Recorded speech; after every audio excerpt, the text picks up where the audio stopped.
বাণী অন্তরার আর্যর সাহায্য নিয়ে ছদ্মবেশ ধরে গোন্ডাদের কাছে টাকার লোভ দেখিয়ে সব সত্যটা বের করে নেয়। হ্যাঁ বন্ধুরা, এমনটাই দেখা যাবে। বিস্তারিত জানতে ভিডিওটিকে লাইক দিয়ে চ্যানেলটি সাবস্ক্রাইব করে দেখতে থাকুন। গল্পের শুরুতেই দেখা যাবে যখন কিছুতেই অনিরুদ্ধের জ্ঞান ফিরছিল না, তখন সবাই চিন্তা করছিল। তখনই মৌলি বলে, জ্ঞানবম দেখো না অনিরুদ্ধ কেন তাকাচ্ছে না, অনিরুদ্ধের কেন জ্ঞান ফিরছে না। তখনই নয়নতারা বলে ওঠে, মৌলি দিদি ভাই একটু থামো, আমরা তো দেখি কি হয়। তখনই দেখা যায় ঠাকুরমশাই বাণীকে বলে যে, বাণীমা তুমি ঠাকুরকে ভালো করে ডাকো আর তুমি তুমি চেষ্টা করে যাও, তুমি পারবে তোমার শীতের সিঁদুর অক্ষয় রাখতে। এরপরই দেখা যায় বাণী অনিরুদ্ধের মাথায় জল ঢালতে থাকে। এদিকে তানিয়া বারবার করে বাবা করে ডাকাডাকি করতে থাকে, কিছুতেই অনিরুদ্ধ তাকাতে পারছিল না। তখনই বাণী বলে, ঠাকুর তুমি আমার প্রাণ নিয়ে নাও, আমার স্বামীর প্রাণ ফিরিয়ে দাও। অনিরুদ্ধ বাবুর কিছু হতে পারে না, অনিরুদ্ধ বাবুর কিছু হয়ে গেলে তার মা আমার মেয়ে তারা ভালো থাকতে পারবে না। তাদের জন্য অনিরুদ্ধ বাবুকে ভালো হতে হবে, ভালো হয়ে উঠতেই হবে। এরপরে দেখা যায় তানিয়া খুব কান্না করে আর বলে, বাবা তুমি কথা বলছো না কেন? বাবা তোমার কিছু হয়ে গেলে আমি বাঁচতে পারবো না, বাবা তুমি তাকাও, আমার সঙ্গে কথা বলো। তখনই দেখা যায় তানিয়ার চিৎকারে অনিরুদ্ধর জ্ঞান ফিরে আসে। তখনই অনিরুদ্ধ হেসে বলে, প্রিন্সেস আমি ঠিক আছি, আমার কিছু হয়নি, সামান্য একটু মাথায় চোট লেগেছে। তখনই মৌলি বলে, জ্ঞানমাম দেখো দেখো অনিরুদ্ধ তাকিয়েছে, তার মানে আর ভয় নেই। তখনই দেখা যায় যে নয়নতারা বলে, হ্যাঁ মৌলি আর ভয় নেই। এরপরই দেখা যায় যে অনিরুদ্ধ তানিয়াকে জড়িয়ে ধরে বলে, প্রিন্সেস তুমি এত কান্না করছো কেন? এতটা কান্না করো না, এতটা ভেঙে পড়ো না। তখনই দেখা যায় সাথী বলে, অনিরুদ্ধ তোর কি হয়েছিল, তুই কোথায় চলে গিয়েছিলি? তুই তো আমাদের সঙ্গেই ছিলি। তখনই বাণী বলে, হ্যাঁ হ্যাঁ অনিরুদ্ধ বাবু আপনি তো আমাদের সঙ্গেই ছিলেন, হঠাৎ করে আপনি কোথাও চলে গিয়েছিলেন। তখনই দেখা যায় তানিয়া বলে, বাবা তুমি আমাদেরকে ছেড়ে আর এভাবে কখনোই যাবে না তো? তখনই অনিরুদ্ধ বলে, না প্রিন্সেস আমি একটা দরকারে গিয়েছিলাম, আমি আমি একটা দরকারে গিয়েছিলাম তাই। তখনই দেখা যায় যে বিদ্যুতের মা বলে ওঠে, অনিরুদ্ধ তুমি তো আমাদের সঙ্গে ছিলে, আমাদেরকে কিছু না বলে যে যাওয়াটা কি তোমার ঠিক মনে হয়েছে? যদি কিছু একটা হয়ে যেত, বাণী যদি টের না পেত, আমরা তো কেউই বুঝতে পারিনি, শুধু বাণী বাণী তোমাকে খোঁজার জন্য বাইরে চলে গেল। আসলে বাণী বুঝতে পেরেছিল দিদি। তখনই সাথী বলে, হ্যাঁ হ্যাঁ দিদি, কারণ বাণী তো ওর স্ত্রী, তাই বাণী বুঝতে পেরেছিল যে তার স্বামীর বিপদ হতে চলেছে। তখনই দেখা যায় বাণী বলে, অনিরুদ্ধ বাবু আপনি কিন্তু বললেন না ওখানে কি হয়েছিল, আমি জানতে চাই আপনার এই অবস্থা কে করেছে, আপনি আমাকে বলুন। তখনই অনিরুদ্ধ বলে, বাণী বাণী তুমি কান্না করো না, আমি তো ঠিক হয়ে গেছি, আমার কিছু হয়নি। তুমি আর প্রিন্সেস আর আমার মা পরিবার যদি আমার পাশে থাকে তাহলে আমার কিচ্ছু হবে না, দেখো আমি ঠিক হয়ে গেছি। এই কথাগুলো শুনে মৌলি খুব রেগে যায়। আর তখন নয়নতারা বলে ওঠে, মৌলি দিদি ভাই এগুলো হজম করতে হবে, এখন এখন আর কিছু করার নেই, এখন এই সব কিছু শুনতেই হবে। তখনই বাণী বলে ওঠে যে, আমি এত কথা জানতে চাচ্ছি না, কিন্তু এটা কে করলো আপনার সঙ্গে সেটা বলুন। তখনই ঐশানী বলে ওঠে, হ্যাঁ অনিরুদ্ধ তুমি তো এখানে ছিলে, হঠাৎ করে তুমি কোথায় গিয়েছো আর তোমার এই অবস্থা কে করেছে তুমি আমাদেরকে বলো, আমরা তাদেরকে শাস্তির ব্যবস্থা করে দেবো। তখনই দেখা যায় অনিরুদ্ধ বলে ওঠে, আমি খুঁজে বের করব, খুব তাড়াতাড়ি সবকিছু খুঁজে বের করব। তখনই সাথী বলে, কেন আমাদের সঙ্গে এমনটা হচ্ছে, কিচ্ছু বুঝতে পারছি না, আমার ছেলেটার উপর দিয়ে এত ঝড় কেন যাচ্ছে, আমার ছেলেটা তো কিছু অন্যায় করছে না, তাহলে আমার ছেলেটাকে এত স্যাক্রিফাইস করতে হচ্ছে কেন? এরপরে দেখা যায় যে অনিরুদ্ধ বলে, মা মা চুপ করো মা, আর কান্না করো না, আমি ঠিক হয়ে যাচ্ছি তো, সবকিছু ঠিক হয়ে যাচ্ছে। তখনই বাণী বলে, কিচ্ছু ঠিক হচ্ছে না অনিরুদ্ধ বাবু, আপনি যতক্ষণ না বলছেন ততক্ষণ আমাদের কাছে কিচ্ছু ক্লিয়ার হচ্ছে না।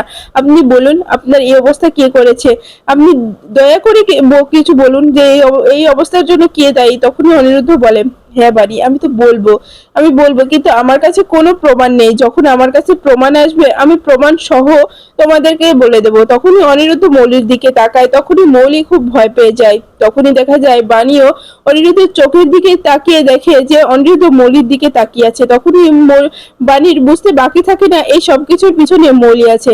তখনই দেখা যায় অনিরুদ্ধকে নিয়ে বাড়িতে চলে আসে। তখনই বাণী অনিরুদ্ধকে জিজ্ঞাসা করে, কি হয়েছিল, এখন তো কেউ নেই, এখন আমাকে আপনি বলতে পারেন। তখনই অনিরুদ্ধ বলে, হ্যাঁ বাণী, হ্যাঁ আমি যেটা তুমি বুঝতে পারছো সেটাই হয়েছে, আমাকে সেই গন্ডাগুলোই মেরেছে। আসলে সেদিন কি হয়েছিল তোমাদেরকে আমি তো বলিনি, সেদিন হয়েছিল মৌলিকে কিছু গন্ডা এটা করেছিল, আর সেখানে গিয়ে আমি গন্ডাদের সঙ্গে মারপিট করে মৌলিকে বাঁচাই।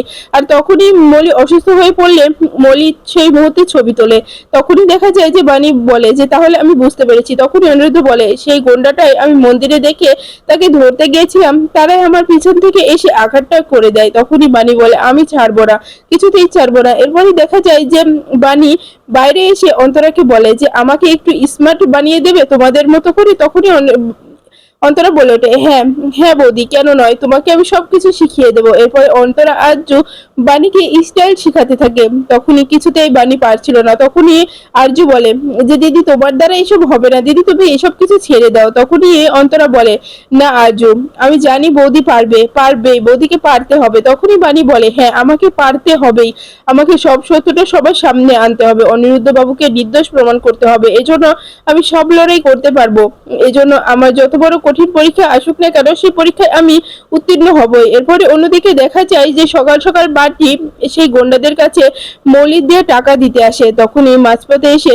বান্টি সেই টাকা থেকে কিছু টাকা সরিয়ে নেয় আর বলে যে এখন আমি যাই, এখন এই টাকাটা ওদেরকে দিয়ে আসি। বান্টি কি বিনা কারণে কাজ করে নাকি? এরপরে গন্ডাদের কাছে এসে বলে যে এখানে আমাকে পাঠিয়েছে মৌলি ম্যাডাম। তখনই দেখা যায় গন্ডারা বলে যে এত দেরি করলি কেন? মৌলি ম্যাডামকে তো কখন বলেছিলাম আসতে, তোর মৌলি ম্যাডামের জন্য আমাদের অনেক অনেক কষ্ট হয়ে গেছে, তোর মৌলি ম্যাডামের টাকা দেওয়ার কথা, সে টাকাটা কোথায়? তখনই বান্টি বলে এতে মারছো কেন? আমি তো টাকাটা দিতেই আসলাম, তাহলে মারতে হবে কেন? তখনই গন্ডাটা বলে ওঠে আচ্ছা ঠিক আছে, টাকাটা বের কর। এরপরে দেখা যায় বান্টি টাকাটা দিয়ে দিলে টাকাটা কম থাকে। তখনই গন্ডাটা বলে তোর ম্যাডাম টাকা কম দিয়েছে কেন? এই টাকা আমি নিতে পারবো না। তখনই বান্টি বলে এটা এটা নিয়ে নিতে বলেছে, কারণ এখন তো আমরা পরিবারের লোক হয়ে গেছি, যে আমরা যখন তখন তো একসঙ্গে কাজ করব, তাই বলেছে মৌলি ম্যাডাম। এখন এখন এইটাই নিন, আমি পরে আবার মৌলি ম্যাডামের কাছ থেকে নিয়ে এসে দিয়ে যাব। এরপরেই দেখা যায় বান্টি বাইরে চলে আসে আর বলে যে এখন তো বাঁচলাম, পরেরটা পরে দেখে নেব। এরপরেই দেখা যায় যখনই বান্টি বাইরে আসে তখনই আরজু, অন্তরা আর বাণীর নতুন বেশে দেখে বান্টি পুরো অবাক হয়ে যায় যে বাণী এটা কি সেজেছে। বাণী পুরো স্টাইল সেজে চলে আসে আর তখনই বাণী বলে আরজু এখানকার কথাই তো অনিরুদ্ধ বাবু বলেছিল, এখানেই সে ক্লাব ঘরটা আছে। তখনই অন্তরা বলে ওঠে বৌদি আমার কিন্তু খুব ভয় করছে, যদি কোনো বিপদ হয়। তখনই দেখা যায় বাণী বলে অন্তরা বিপদের কথা ভাবলে তো আর সত্যটা সবার সামনে আনতে পারবো না, অনিরুদ্ধ বাবুকে নির্দোষ প্রমাণ করতে গেলে আমাকে এখন এই পরীক্ষাটা দিতেই হবে, আমি এই পরীক্ষা দেওয়ার জন্য উপস্থিত আছি। তখনই দেখা যায় বান্টি বলে এগুলো কি হচ্ছে? বাণী এই ডাকাত রানী আজকে এই পেশে কেন? কি করতে চলেছে? তারপরে আবার ক্লাবের সামনে আমাকে তো ম্যাডামকে জানাতে হবে, পুরো ব্যাপারটা জানাতে হবে, না হলে ম্যাডাম আমাকে পুরো শেষ করে দেবে।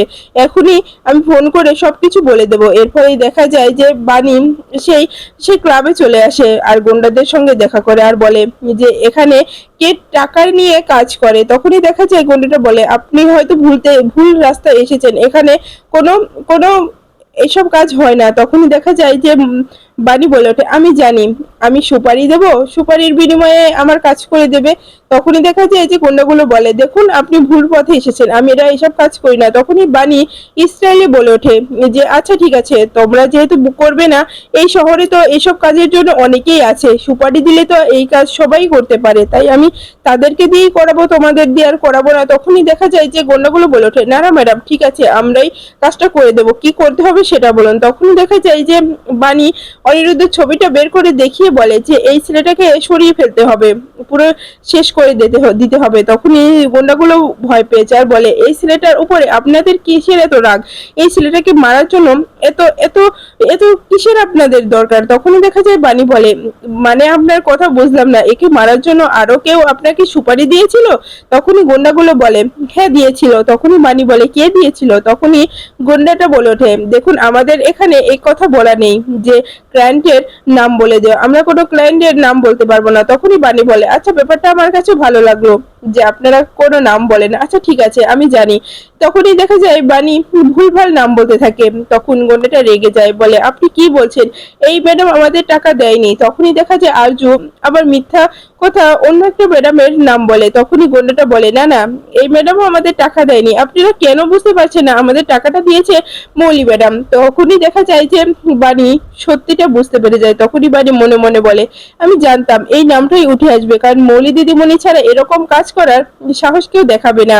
আর বিদ্যুতের এত টাকাও নেই যে এখানে সুপারি দিয়ে এরকম করে লোক ভাড়া করার। এরপরে দেখা যায় যে বাণী বলে তাহলে আপনারা আমার কাছ থেকে কত দিবেন? তখনই দেখা যায় যে গুন্ডাটা বলে ওঠে আপনারা কি বলতে চাচ্ছেন বলুন তো। তখনই গুন্ডাটার চোখ চলে যায় আরজুর দিকে, দেখে আরজুর শার্টের বোতামের সঙ্গে সিসিটিভি ফুটেজ লাগানো আছে। তখনই দেখা যায় যে বাণী বলে, কি দেখছেন অভাবে?